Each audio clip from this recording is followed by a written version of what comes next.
For the first time, the ASHG annual meeting is going to be taking place virtually.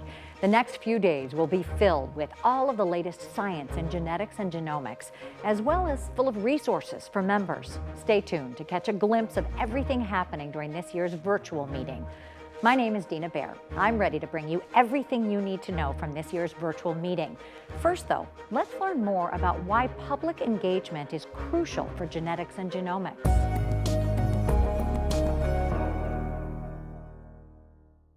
Dr. Maurice Godfrey is here now, the chairman of the Public Education and Awareness Committee.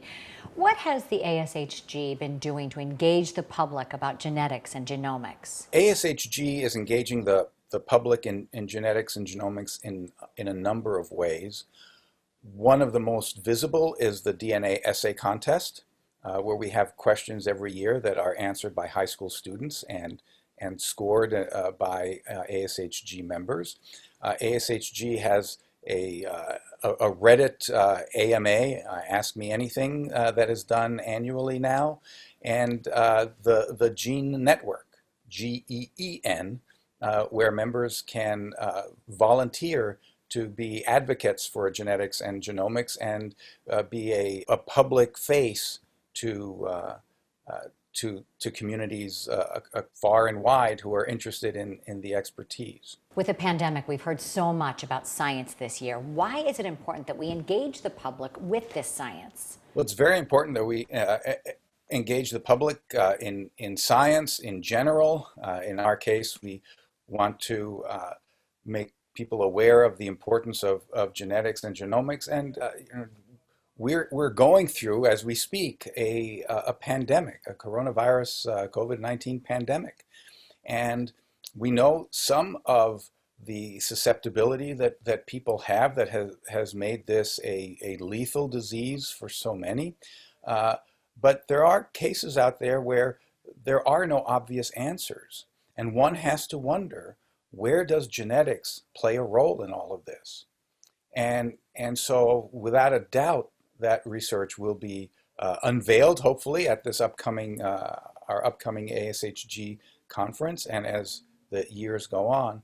But genetics plays a vital and critical role in our susceptibility to disease, whether it's something that goes wrong internally or whether it's an infectious agent like this novel coronavirus. So it's important that the public is aware of the importance of genetics in all of this. And this is quite timely, actually, that we let people know that genetics is a critical factor in addition to other things. How can members get more involved with public engagement? Well, number one, the Gene Network. Very important to get involved, for members to get involved in public engagement is please volunteer for the Gene Network, going to ashg.org, to our website. There's a way to sign up.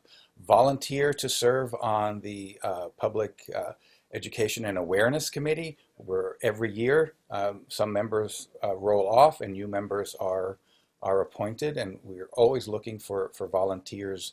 In addition to volunteering to serve on a committee, members can reach out to their to schools in their local communities, and so signing up for the Gene Network is great. But if you really want to go an extra step, go ahead and reach out to the local schools. In universities have PR people, and the PR people are connected to the community, including the schools. So that's, if a member is maybe reluctant to contact the school directly, going through their university or corporate PR department who has these connections is a good way to go.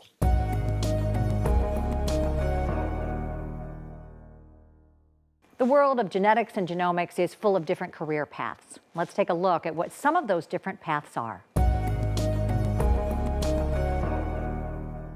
A lot of different career paths in genetics. I think, I always have, when I do career talks, I tell people about, I call it the central dogma of like a career of a scientist, where you go on, you get a PhD, and then you go and you get a postdoc, and then you go and you become an assistant professor. And I kind of break this up into like transcription and translation and DNA replication, transcription, translation as the central dogma. But the reality is that when it comes to genetics, or really any career in science, there are plenty of careers that don't follow that kind of like trajectory, that traditional trajectory.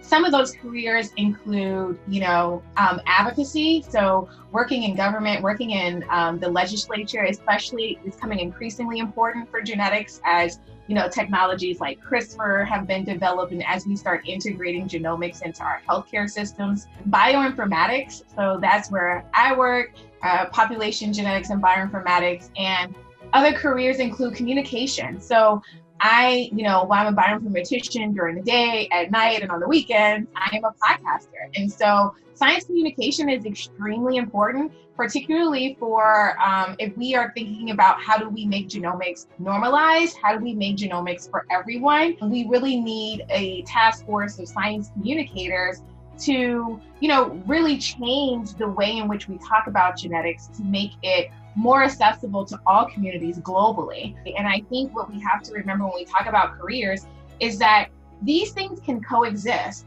right? I think a lot of people we don't teach students enough that careers in genetics can coexist. You can be a science communicator on the weekends like I am, and a bioinformatician during the week. It's about carving out the career that suits your interest. And I strongly believe if you listen to your interests and find a path in which you can take your traditional formal academic training and incorporate that into your, I call it passion project, but things that you're interested in, you'll be fulfilled, and you're likely going to show that fulfillment through your work.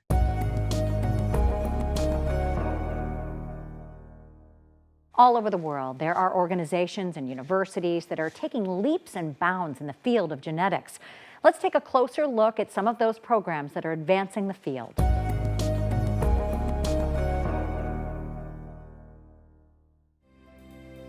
I think the future of genetics research and genomics research is to expand the discoveries that we're seeing, not just in the historically studied populations, but also the underserved populations. I think it's really important that everybody be able to benefit from the results that we get by looking in both not just the computational statistical analyses, but also when we move into the lab to try to identify treatments and hopefully preventions for some of these diseases. We work because we've got great institutions that are all fairly close together. We've got a lot of brilliant minds in a lot of different institutions that collaborate and work together. The other aspect of Cleveland is that there's a lot of cultural activity, and it's all really close to campus, so we can walk to places like Severance Hall, home of the Cleveland Orchestra, and be able to take advantage of both the cultural activities as well as the work activities. It's a great work-life balance.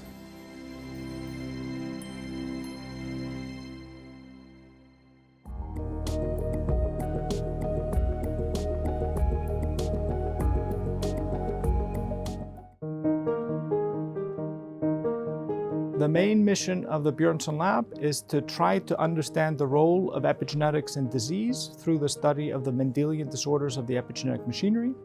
Kabuki syndrome is a prototypical Mendelian disorder of the epigenetic machinery.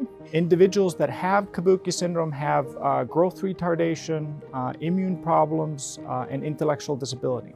The dogma for intellectual disability has kind of been that intellectual disability is something that you can't treat after birth. We think that our work with work from other individuals suggests that this dogma may not be true, that at least for Kabuki syndrome, it may be a treatable cause of intellectual disability. Our lab has been able to have a sustained focus on Kabuki syndrome and also come up with some therapeutic strategies for Kabuki syndrome and related disorders.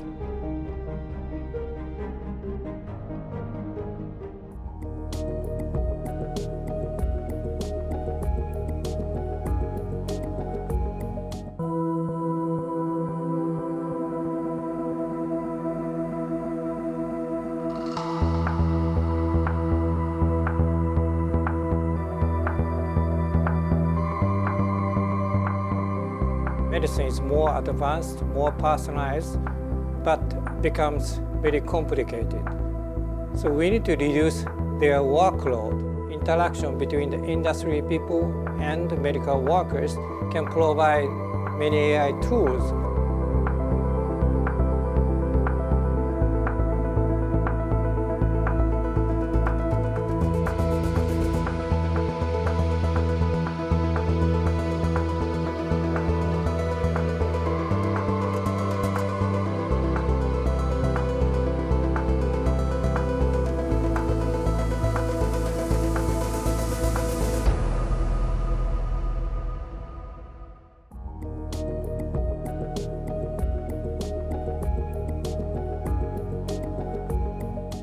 COVID-19 has created unprecedented challenges for the ASHG, its members, and many of you are on the front lines or have been impacted.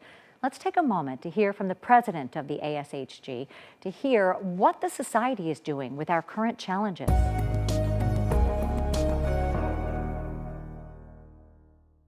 ASHG President Dr. Anthony Winshaw-Boris is joining me now. Thank you so much for being here.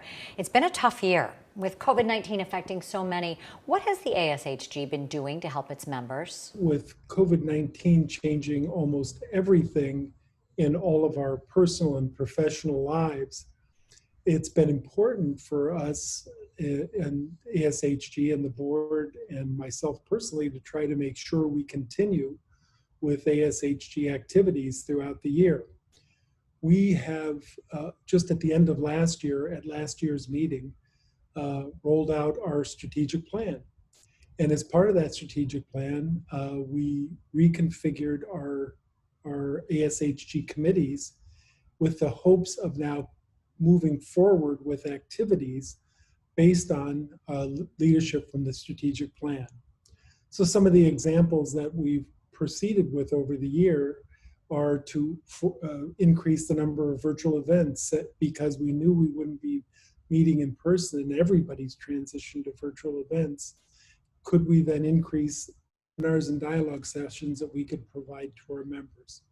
And that's just one example, but the most important thing was we were trying to make sure that we would continue to move forward the interests and goals of ASHG over this year in spite of all the challenges. What have been some of the main focuses for the society over the past year? Well, the first and probably most all-encompassing thing that we did for this year for ASHG is that we had to decide what was going to happen with our annual meeting. And this was something that we were meeting about throughout the year. Again, we were meeting virtually to do this, but we had to decide if it would even be possible to consider having an in-person meeting.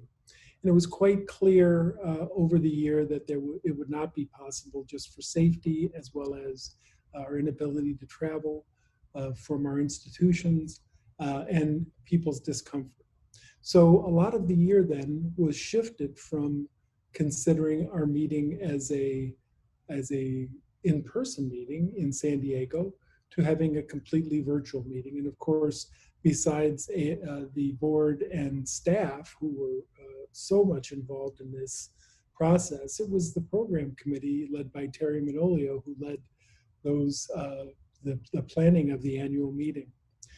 But of course, in the process of doing this, we had to keep our membership informed of our annual meeting as well as the activities that were going on in the virtual events as I discussed before. Some of the other things we've really delved deeply into this year are diversity, equity, and inclusion issues. We had this as a major topic in our strategic plan, and I'll talk about this a little bit more in my presidential address, and you'll hear more about it. Others will hear more about it at the meeting itself.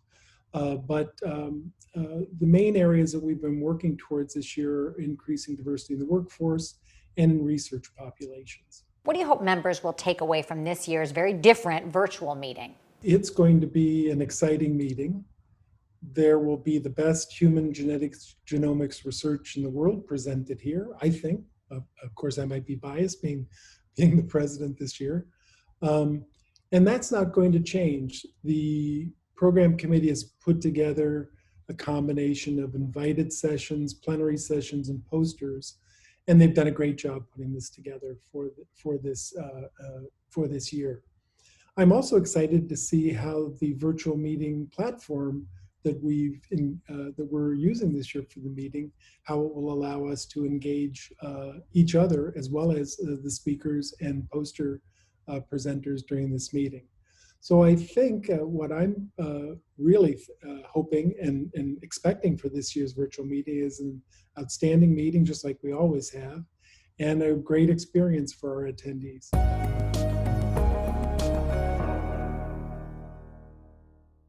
Ever wanted to get more involved in advocacy? Well, look no further. We had a chance to speak with Lynn Jordy, the ASHG chair of the Government and Public Advocacy Committee, to learn more about what members can do to get more involved in advocacy and why it's important to do so. Well, we have several areas in which we are promoting advocacy of research and education in human genetics. One of them is contacting our state and federal representatives in Congress. We depend very much on funding from the NIH and other federal agencies. So making them aware of what we're doing, why it's important, why it deserves funding, that's something that benefits all of our membership. We also do a lot of work on informing our membership about ASHG's positions on emerging issues, things like genetic discrimination, misuse of genetic information, and so forth. And those have come out as a series of perspectives pieces in the American Journal of Human Genetics. There are many ways in which members can become involved in advocacy for human genetics. One easy way is to sign up as an advocate for the American Society of Human Genetics. We currently have about 500 members who are formally designated as advocates, so they get periodic information that they can transmit to their colleagues, that they can use in their own advocacy. So that's probably the primary means through which people can become involved as advocates for human genetics. By advocating for human genetics research, we can help to increase the stability of our funding base. That's important for all of us. Also, it's a way of reaching out to the general public and making them aware of what we do and why we do it. What is the value of human genetics research?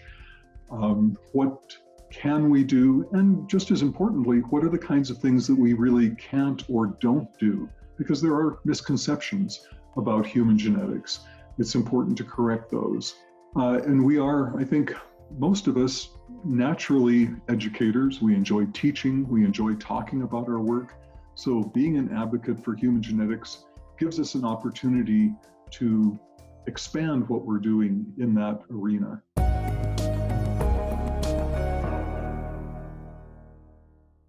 That's it for us today, but remember, we'll be back each day of the virtual meeting with more exclusive material. And don't forget to keep up with all the latest developments and get in touch with us via the web. We'll see you tomorrow.